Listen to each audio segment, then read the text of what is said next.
السلام علیکم ورحمۃ اللہ تعالی وبرکاتہ۔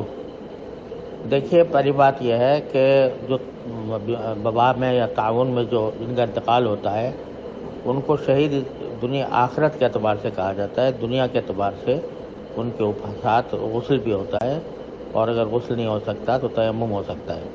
لیکن جو موجودہ صورتحال ہے، اگر ان کا اس کو کھولنا ممکن نہیں ہے جیسا کہ کہا جا رہا ہے، تو پھر اس صورت میں ان کے اوپر مسح کیا جائے گا پورے جسم پر، پانی کے ساتھ، مٹی کے ساتھ نہیں۔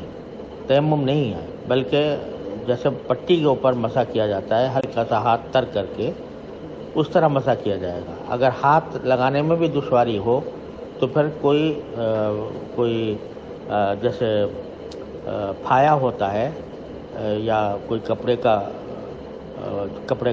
خرقہ ہوتا ہے، فرصہ ہوتا ہے، تو اس کے ذریعے ہلکا گیلا کر کے اور پورے جسم کے اوپر پھیر دیا جائے۔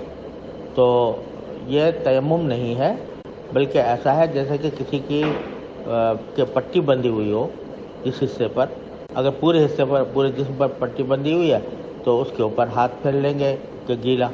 تو ایک ہاتھ نہ پھیر سکیں تو یہ کوئی جیسے وہ پھایا وغیرہ یا کپڑے کا کوئی ٹکڑا لے کر پھر اس کو گیلا کر کے پھینک دیں۔ تو مٹی کی ضرورت نہیں ہے، بلکہ خرقہ کے اوپر خرقے کے ذریعے مسح کیا جائے۔ واللہ سبحانہ و تعالی عالم۔ جزاکم اللہ تعالی خیر الجزا۔ ویڈیو کے نیچے سبسکرائب کے بٹن پہ کلک کریں، بیل کے آئیکن پہ کلک کیجئے تاکہ ہر نئی ویڈیو کی نوٹیفیکیشن آپ کو مل جائے۔